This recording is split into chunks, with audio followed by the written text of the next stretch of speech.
What is going on, folks? Welcome back to the channel. It's pretty dark out here if you can't tell. We're out here with the GSX, and we will be having another follow-up video coming with this, doing some ride-along stuff. I've got some new ways to mount my camera system on the windows and on the sunroof, so I can actually get like the tachometer, doing some pulls. I know you guys have been waiting for that, and I apologize for taking so long. I had to figure out some better way other than a tripod to stick you guys somewheres in the driver's seat area, or looking from my point of view while driving down the road, to give you guys a better understanding of how things are going when you put your foot down to the floor. Otherwise, if you're just in the car, you can't really see, you can't really tell. Nothing really looks as good, and I don't have a cameraman. I kind of do this all solo, but we're going to be doing some more work with this after that. We have a bunch of parts that just came in. We've got some cylinder head stuff. If you guys followed any of the polls, a lot of you gave some really good suggestions in those last couple of polls that I put up on YouTube, and suggested some really great parts. So we went ahead and ordered some of these parts, and we're going to be tearing apart the cylinder head here in the future and revamping it, because unfortunately when we do some boost leak tests, we lose a little bit of pressure once we get past about 20-22 psi, and we can hear the leaks coming from inside of the cylinder head. So I know that I have some leaking valves. When I had the head off doing the head gasket video, you could definitely tell that some of the seats weren't as pretty as they should be. So we're gonna lap some new seats in, lap the valves rather, replace some of them, and just rebuild the cylinder head. We might go stock cams, we might go aftermarkets, not 100% sure, but I do have a bunch of other goodies that are in boxes that are gonna get pulled out here soon now that we have nice warm weather. But that's not the focus of this episode. Over here, if you guys can see, we have our beautiful buddy's EVO 10 MR sitting over here. And this thing, if you guys saw earlier, bouncing back and forth with some of these clips, I apologize. I have a before clip showing what it looked like when we first picked it up, when he just dropped it off. And he's got a lot of parts that we're going to swap out. We ended up going through and checking out a bunch of little things that needed to be done. There's some changes that we're making, some upgrades, some maintenance work that we're going to knock out, but we got a nice big laundry list of stuff. He's going to end up detailing this thing afterwards, having the whole bottom side undercoated. He's got a lot of stuff in the car. It's new exhaust system, you name it. There's tons of parts that are going to get thrown at this thing. And it's a automatic too, so it's got the paddles. It's not a manual, but it rips pretty fast for being stock. If you guys saw the last episode, this is pretty cool. So I really like this car. I think it was a great trade. The other owner of the GSX, he made out pretty well too. So I'd say it was pretty fair. This thing's in really nice shape.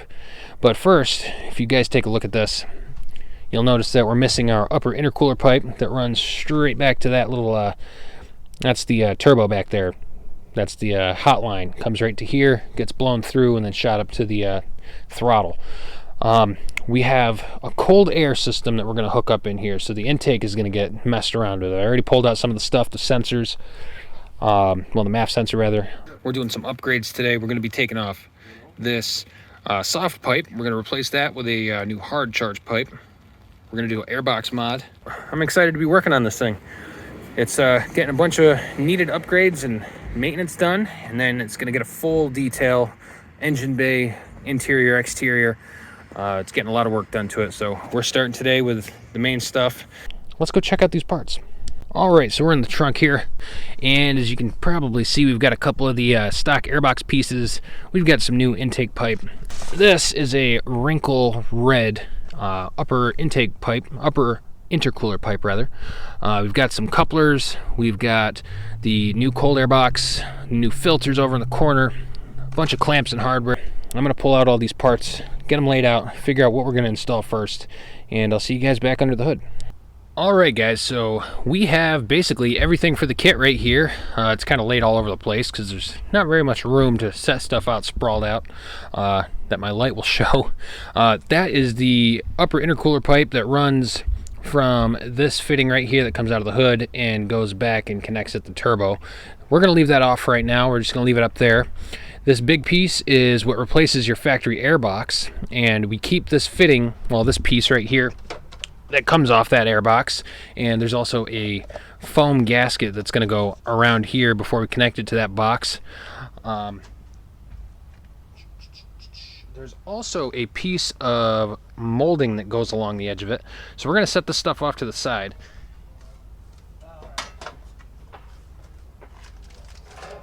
And what we're going to really focus on right now is this part right here, and this is the part. This is basically your intake pipe, and this is a part for the recirc for the blow-off valve to go back into. There's a bunch of little fitting holes that are threaded, you can see right here, and we're going to end up using these spots accompanied with some of these plastic fittings. We're going to Teflon tape them, screw these into where they go, and this hooks up all the vacuum lines that run through the intake system over there. So I'm going to start putting all this stuff together real fast, get some of this hooked up. Once we get this pipe installed and get that rubber one, which is right there, out, we can start putting all this stuff together, and we'll get rid of that big ugly plastic airbox, have a nice less restrictive intake system hooked up, and it's going to look a lot cleaner under the hood here. So I'm going to stick you guys off to the side, try to figure some of the stuff out, and I'll be back with you.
Alright guys, so this is essentially the intake to the turbo, which you can see, and this is the part that comes out of the turbo after air is compressed, so it's going to get sucked into this port right here.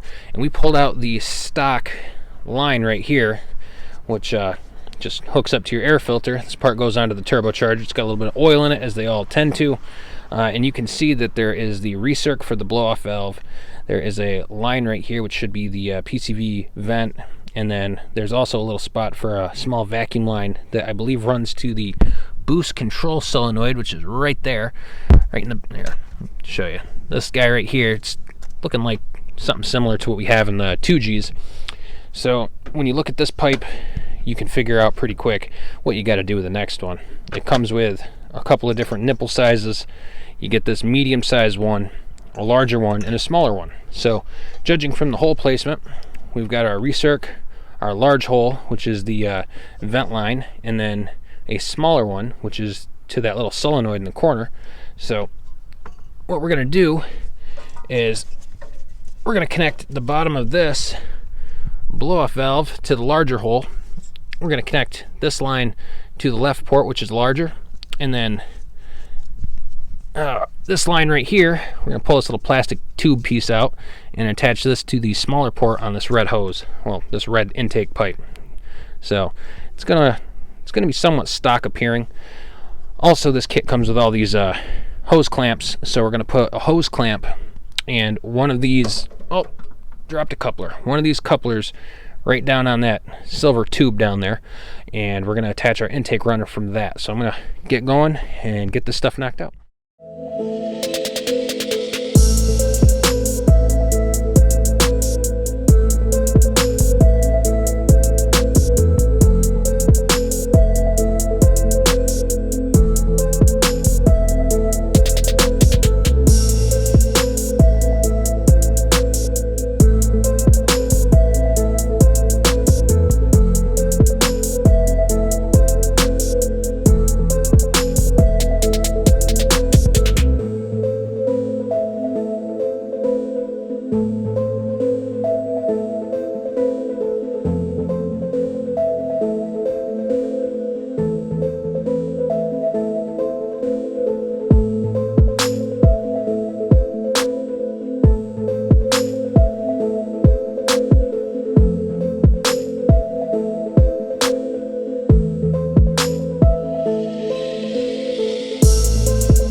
Everything is finished. It's getting a little bit late here. Hopefully I'm not too quiet, you can hear me. But we got our brand new upper intercooler pipe installed. We got our new cold air box installed, and there was no instruction, so I kind of just went with it. All the vacuum lines are hooked up. Everything's plugged back in. Our MAF sensor's in correctly. We've put our gasket on the little air box. The factory kind of ram air scoop from under the front of the hood is all attached. This looks pretty good. I'm happy with the fitment. One thing I'd like to note is the K&N kit does need a couple of different hose clamps for this. For some reason, the diameter of, I think, 2 of my hose clamps was not big enough to fit around these couplers after the pipes were already installed on them. So maybe I did that wrong. Maybe I put one in the wrong spot, but never hurts to have a couple extra worm and wheel style couplers floating around, or clamps rather. Now we're going to move on to this, but this project we're going to save for the next episode. So if you guys have enjoyed this little bit of EVO content we've been doing lately, make sure you like, make sure you subscribe, and until the next one, guys, we're going to be wrenching on this EVO. Stay tuned, take care, we'll see you right back here for another episode of today's project guide. Adios, folks.